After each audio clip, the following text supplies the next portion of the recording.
풍성하신 하나님, 삼위 하나님께서 우리에게 말씀하시니 그 말씀에 순종하는 믿음을 우리에게 허락하여 주옵소서. 임마누엘 찬양대가 찬양으로 고백했던 저 가사의 내용이 우리의 삶 가운데 은혜로 임하게 하여 주옵소서. 언제 어디에서나 우리를 인도하시기 원하시는 하나님의 따뜻한 손길을 우리 모두가 경험하기 원하오니 주님, 우리가 말씀의 반석 위에서 좌로도 우로도 치우치지 않고 오직 하나님 한 분만을 향해 나아가는 믿음을 허락하여 주옵소서.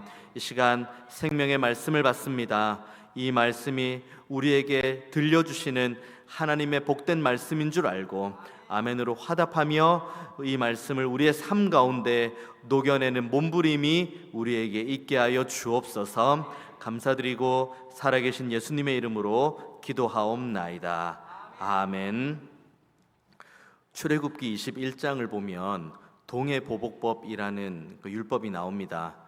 말 그대로 생명은 생명으로, 눈은 눈으로, 그러니까 이는 이로 갚아라. 이것이 동해보복법의 요지입니다. 얼핏 보면 꽤 잔인한 말씀 같기도 합니다. 만약에 내 눈을 누군가가 상하게 하면 저도 그 사람에게 똑같은 그 눈을 상하게 하는 겁니다. 누군가가 나에게 해를 가해서 이가 하나 빠졌으면 나도 그 사람에게 그 이를 똑같이 상해하게 하는 것이 동해보복법입니다. 그래서 이게 동해보복법을 보면 좀 너무한 법이 아닌가, 너무 잔인한 법이 아닌가라고 생각할 수 있지만 우리가 한 가지 간과한 건 뭐냐면 인간은 죄인이라는 사실입니다. 우리가 누군가에게 한 대 맞으면 그 사람에게 한 대 때리면 마음이 시원하십니까?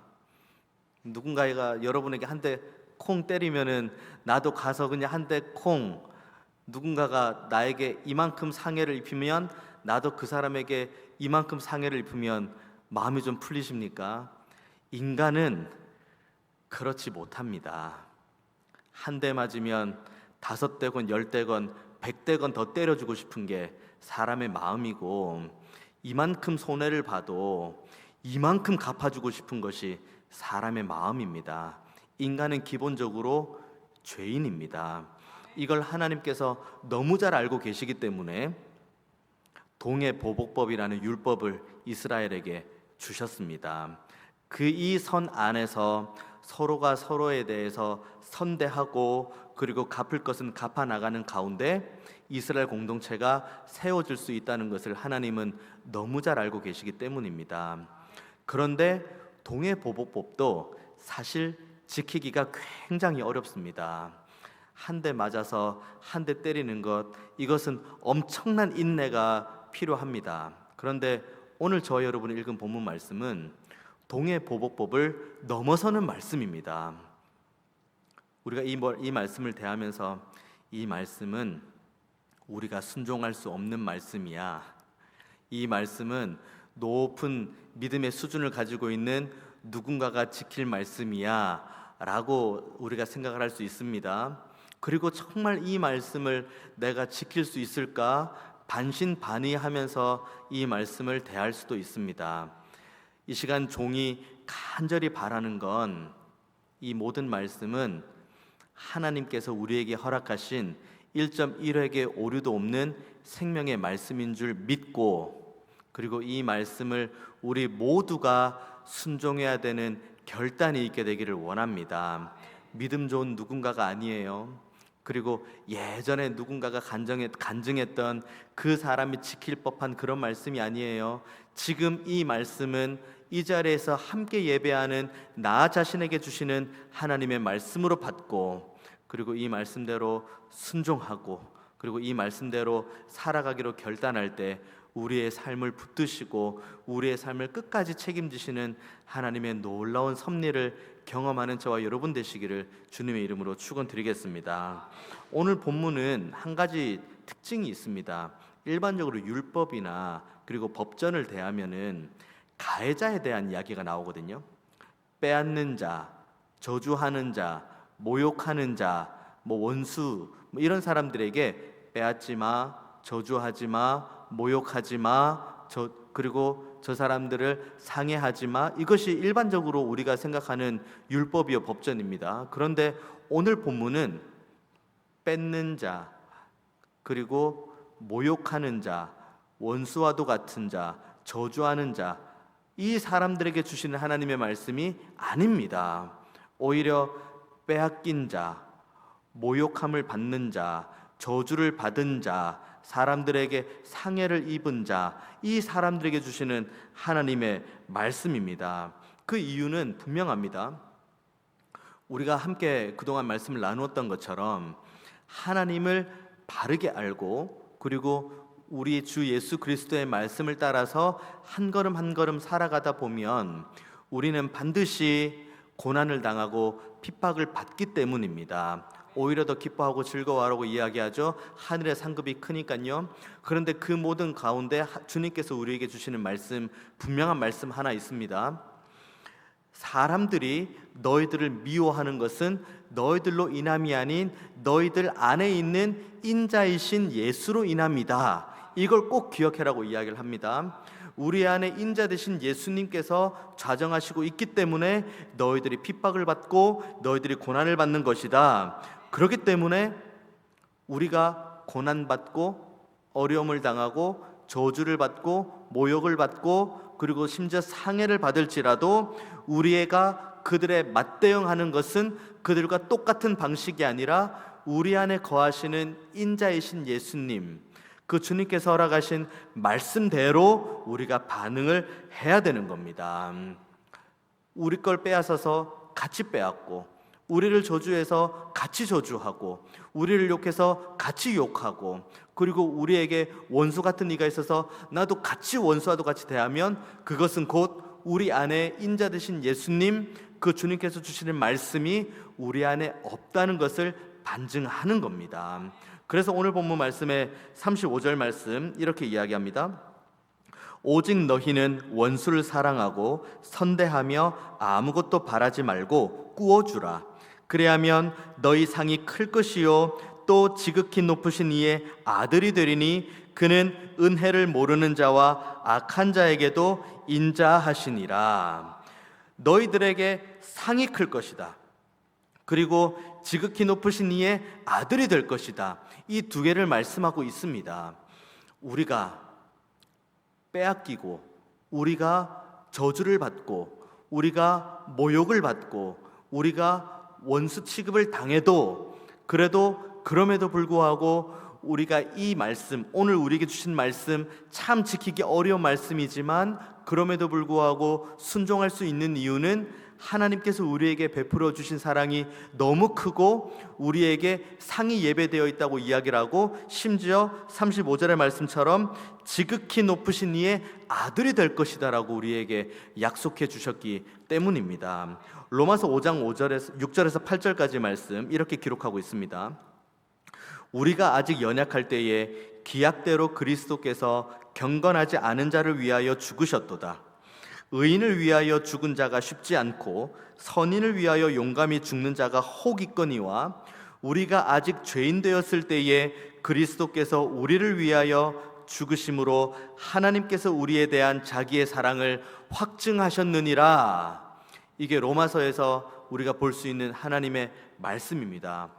우리 중에 그 누구도 주님께 나 대신 십자가 져달라고 말씀하신 분 아무도 안 계십니다. 주님, 나 대신 죽어주세요. 나 대신 십자가 져주세요. 그래야지 제가 살겠습니다. 우리가 주님께 그걸 구한 적은 아무도 없습니다. 우리는 죄인이었고 우리는 본향에 대한 소망이 없는 자였고 그냥 이 땅에서 소망 없이 기약 없이 언약 없이 살다가 그냥 지옥으로 가게 될 지옥 백성일 뿐이었는데 주님께서 이런 나를 대신해서 십자가에 달려 죽으신 겁니다. 그리고 주님께서 그 십자가에 달려 죽으심으로 우리의 모든 죄를 십자가에 갖지 못 받고 그래서 우리가 이제는 죄인이 아닌 의인의 신분으로 지옥 백성이 아닌 하나님 나라의 백성으로 우리의 신분을 완전히 바꾸어 주셨습니다. 이제는 우리의 신분이 변화된 거예요. 이 말씀 지킬 수 있을까?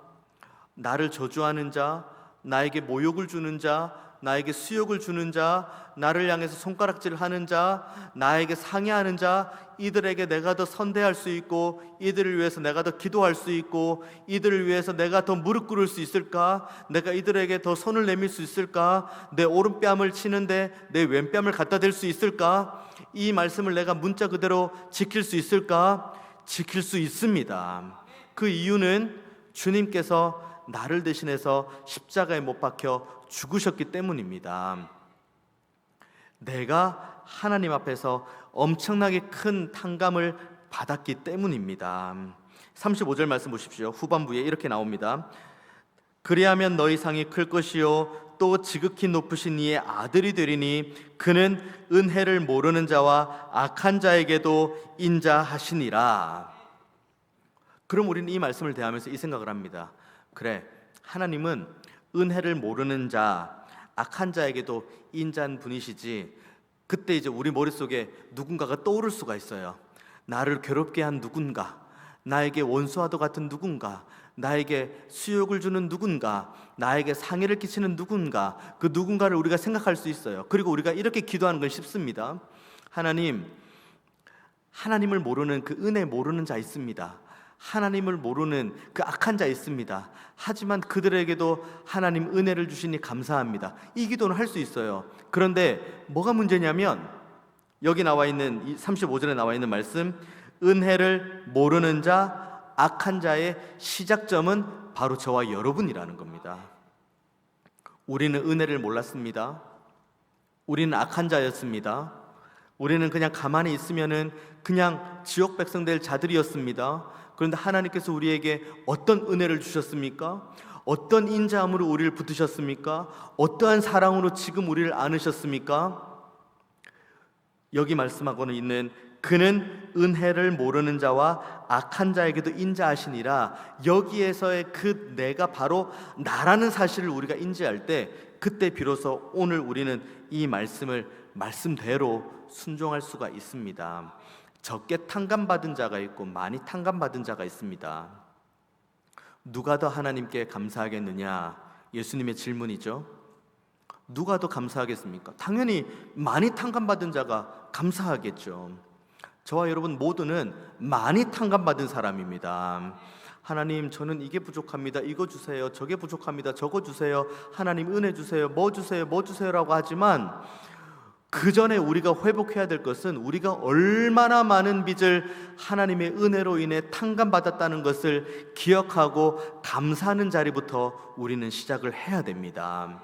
이 자리가 없으면 하나님 앞에서 우리가 엄청나게 큰 빚을 탕감받았다는 이 사실을 우리가 모르면은 우리는 계속해서 이 오늘 우리에게 주신 하나님의 말씀도 지킬 수가 없고, 우리는 끊임없이 하나님 앞에서 구하고 바라고 간구하는 그 자리에만 머물러 있지, 감사하는 자리, 찬양하는 자리, 섬기는 자리, 애쓰는 자리, 수고하는 자리, 용서하는 자리, 용납하는 자리는 우리가 나아갈 수가 없습니다. 탕자의 비유 있죠. 누가복음 15장에 있는 말씀입니다. 탕자의 비유는 몇 가지 그 본문 말씀이 우리에게 주는 교훈이 있습니다. 그런데 그 교훈은 차치하고라도 주님께서 왜 탕자의 비유를 주셨을까? 왜 탕자의 비유 15장의 그 긴 호흡의 말씀을 그때 당시 회중들에게 주셨을까? 그 이유가 누가복음 15장 1절과 2절의 말씀에 나옵니다. 모든 세리와 죄인들이 말씀을 들으러 가까이 나아오니 바리새인과 서기관들이 수군거려 이르되 이 사람이 죄인을 영접하고 음식을 같이 먹는다 하더라. 이 수군거림을 예수님이 들으신 거예요. 이 수군거림을 예수님이 듣고 그들에게 주시는 비유의 말씀이 탕자의 비유입니다. 왜 예수님은 죄인과 세리들과 같이 먹지? 수군거릴 문제입니까? 죄인이 누구입니까? 세리와도 같은 악하니까 누구입니까? 바로 이 자리에 있는 이들입니다. 내가 죄인이에요. 내가 세리처럼 악한 이들이에요.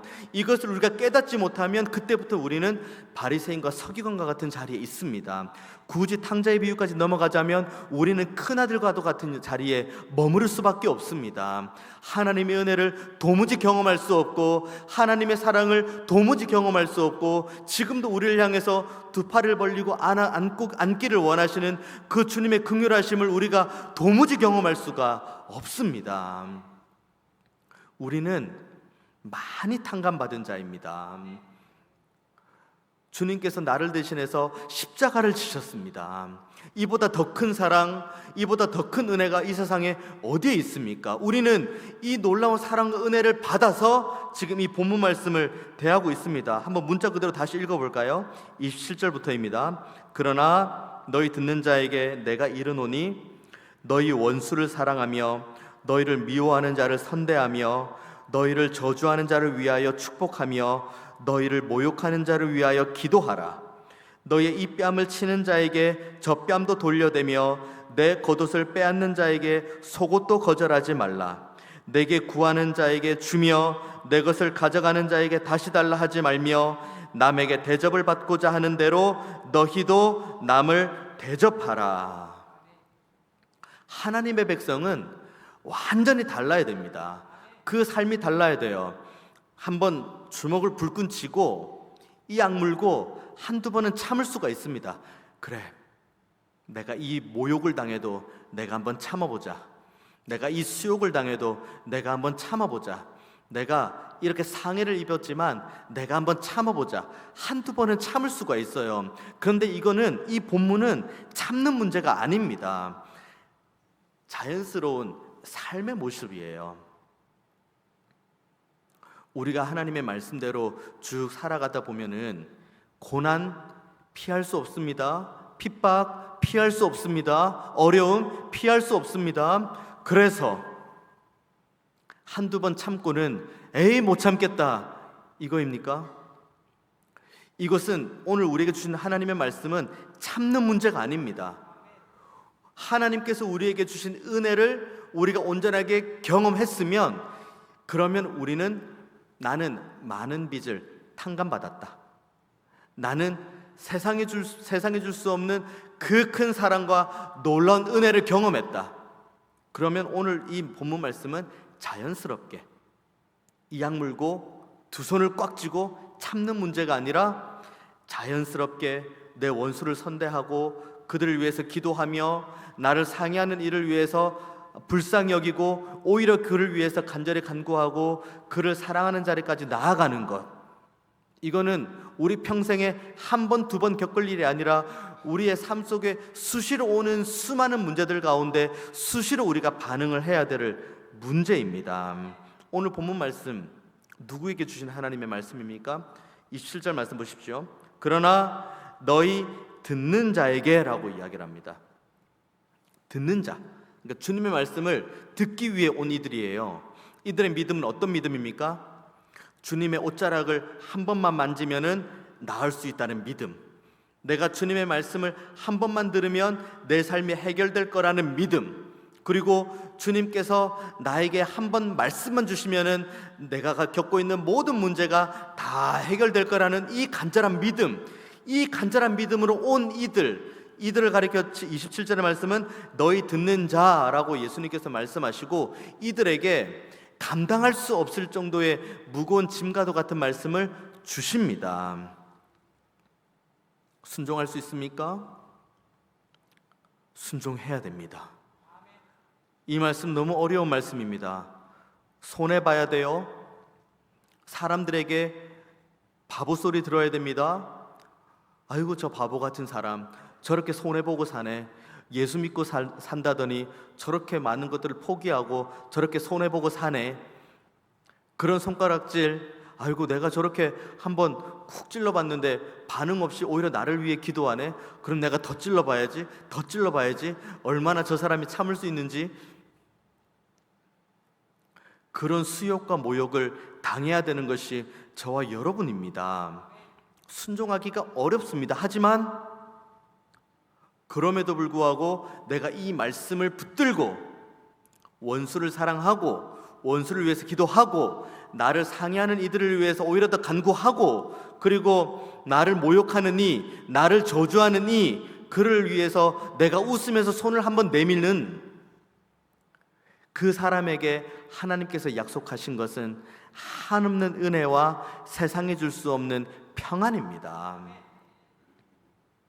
하나님의 말씀, 지키기 어려운 하나님의 말씀을 내가 순종하면서 한 걸음 한 걸음 걸어갈 때 한 가지 확실한 것, 분명한 것 있습니다. 하나님께서 반드시 책임져 주신다는 겁니다. 선별하죠. 이 말씀은 내가 지킬 수 있는 말씀, 이 말씀은 내가 지킬 수 없는 말씀. 그렇게 선별하면, 그렇게 선별하는 것만큼 우리는 하나님의 은혜를 누리지 못하고 세상에 줄 수 없는, 하나님만이 주실 수 있는 그 평안과 기쁨을 우리는 누릴 수가 없습니다. 로마서 12장 말씀 보면은 너희 몸을 기뻐하는 거룩한 산제물로 드려라 라고 이야기하며, 그렇게 영적인 제사를 드리는 이들이 그들의 삶 속에서 어떻게 살아내야 되는지의 말씀을 자세히 기록하고 있는데, 그 중에 로마서 12장 19절 말씀 이렇게 기록하고 있습니다. 내 사랑하는 자들아, 너희가 친히 원수를 갚지 말고 하나님의 진노하심에 맡기라. 기록되었으되 원수 갚는 것이 내게 있으니 내가 갚으리라고 주께서 말씀하시니라. 우리는 하나님께 맡기는 거예요. 우리에게 원수가 있습니까? 하나님께 맡기는 거예요. 우리를 저주하고 우리를 모욕하는 자가 있습니까? 하나님께 맡기는 거예요. 우리에게 상해를 끼치는 이가 있습니까? 하나님께 맡기는 거예요. 우리에게 손해를 끼치는 자가 있습니까? 하나님께 맡기는 거예요. 우리는 그냥 하나님께 맡기는 거예요. 그러면 하나님께서 앞서 가시고 하나님께서 책임져 주시고 하나님께서 우리의 삶을 안위해 주십니다. 왜 우리가 그들과 똑같은 자가 되려고 합니까? 우리를 저주합니다. 같이 저주하면 속은 시원할 수 있겠죠. 우리를 모욕하는 일이 있습니다. 같이 모욕하면 속이 시원할 수가 있겠죠. 우리에게 상해를 끼치는 자, 같이 상해를 끼치고, 나에게 욕하면 같이 욕하고, 저주하면 같이 저주하고, 모욕하면 같이 모욕하고, 속은 시원할 수가 있죠. 하지만 우리는 그 자리에서 단 한 걸음도 영적인 진보를 이룰 수가 없습니다. 영적인 진보가 이룰 수 없는 것, 그것은 무엇을 의미합니까? 하나님의 은혜를 경험할 수가 없다는 것을 의미합니다. 한번 참아보는 겁니다. 한번 내 원수를 위해서 기도해 보는 겁니다. 한번 나를 모욕하고 나를 저주하고 나의 이 연약함을 두고 나에게 손해 끼치는 자를 위해서 한번 하나님 앞에 맡기고 기도해 보는 겁니다. 똑같은 수준에 있지 마십시오. 나를 저주하는 나에게 모욕을 끼치는 그리고 나에게 손해를 끼치는 그들과 똑같이 되지 마십시오. 우리는 그들보다 나은 존재가 되어야 됩니다.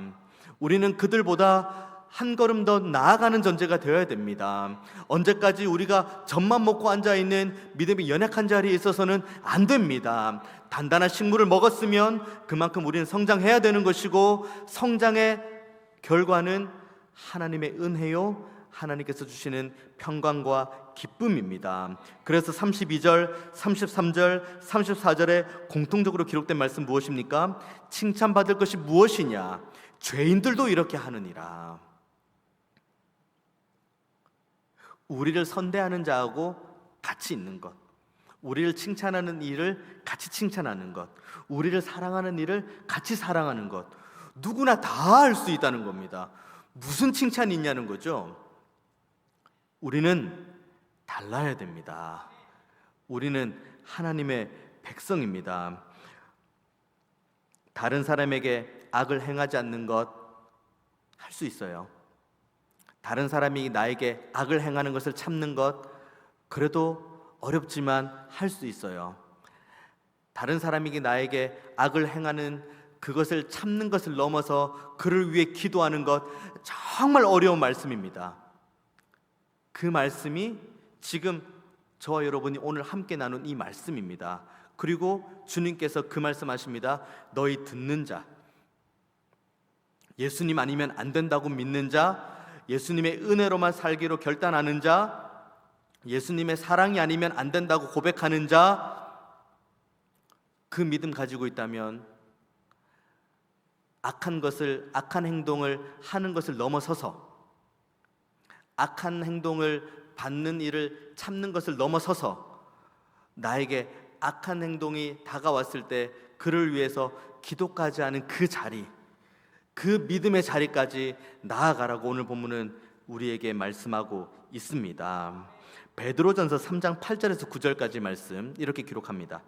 마지막으로 말하노니 너희가 다 마음을 같이하여 동정하며 형제를 사랑하며 불쌍히 여기며 겸손하며 악을 악으로 욕을 욕으로 갚지 말고 도리어 복을 빌라.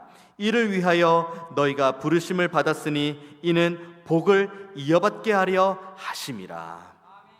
마지막으로 말한다. 베드로가 그 얘기를 하고 있습니다. 악을 악으로 갚지 마라. 욕을 욕으로 갚지 마라. 그 수준에 머물러 있지 마라. 똑같은 사람 되지 마라. 나에게 악을 주는 자와 똑같은 수준, 나에게 욕을 주는 자와 똑같은 수준에 머물지 마라. 제발 한 단계 더 성장하고 한 걸음 더 진보하고 한 걸음 더 하나님의 은혜와 사랑을 경험하는 자리로 나아가라. 이를 위해서 주님께서 우리를 부르셨다고 베드로 사도가 우리에게 말씀하고 있습니다. 이때 우리에게 주시기로 약속하신 은혜, 시편 37편 23절에서 26절까지입니다.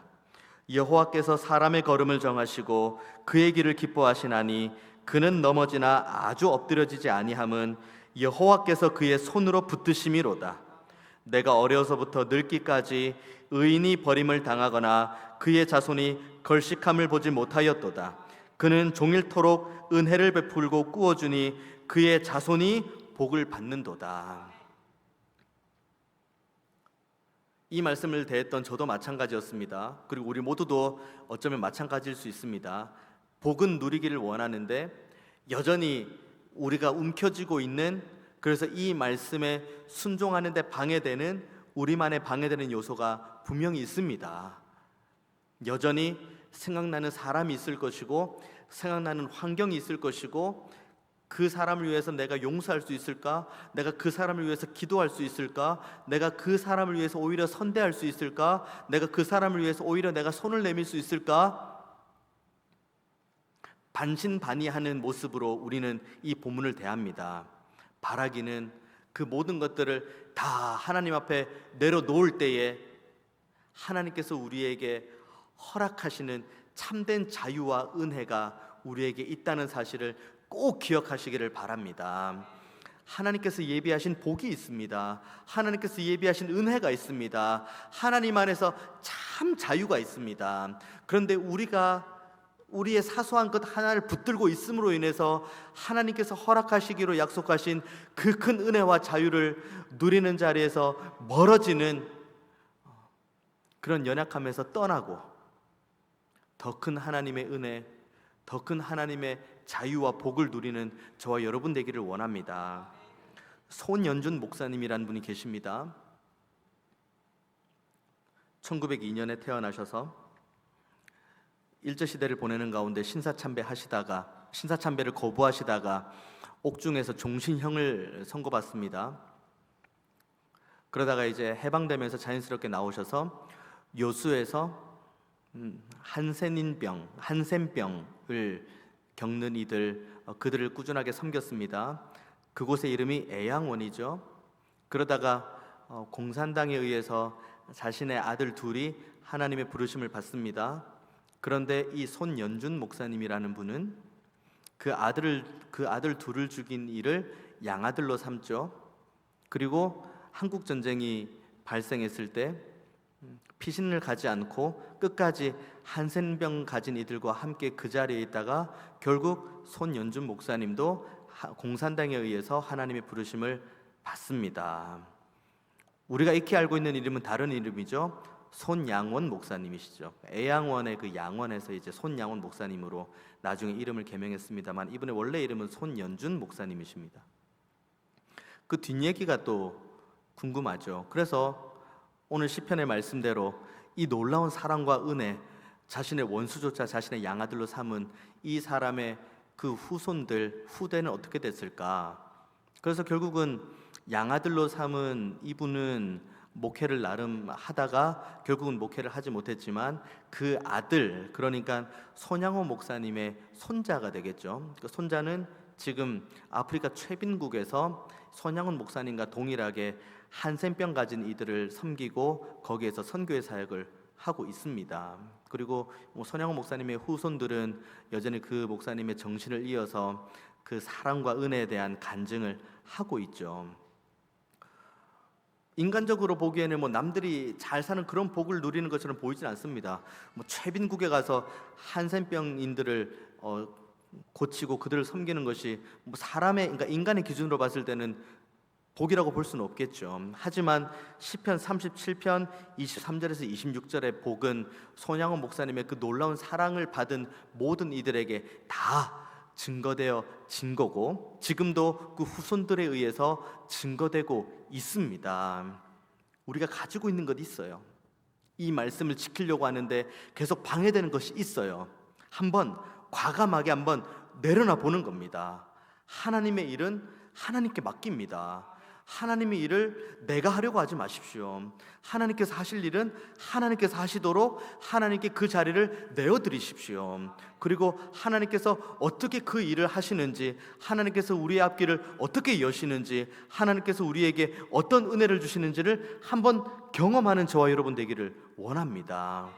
얼마 전에 순전한 기독자가 되십시오라는 책이 있습니다. 손양호 목사님께서 그 생애에 쓰셨던 책 글들을 이렇게 묶어가지고 얼마 전에 나온 책인데 그 한 대목 여러분과 함께 나누고 싶습니다.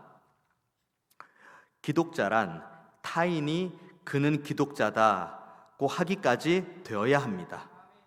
교회에 출석 잘해서가 아니요 목사라고 해서가 아닙니다. 천당 설명자만 되지 말고 천당에 앉을 자가 되십시오. 지옥 설명자만 되지 말고 지옥 가지 않도록 하십시오. 기독자는 그리스도인과 같이 십자가에 못 박힌 자입니다. 십자가에 못 박힌 자는 자기 하고 싶은 대로 하지 못합니다. 참 기독자는 자기 하고 싶은 대로 먹고 싶은 대로 못합니다. 우리 기독자의 실생활 전체가 십자가에 못 박혀야 합니다. 십자가에 못 박힌 동안에는 고통이 심합니다. 그러나 완전히 십자가에 못 박힌 후에는 고통이 없습니다. 그러므로 정과 욕심까지 못 박은 자에게는 고통이 없습니다. 그래서 결론입니다. 깨어나십시오. 기도하십시오. 이기십시오. 순전한 기독자가 되십시오. 그 시작점은 오늘 본문입니다.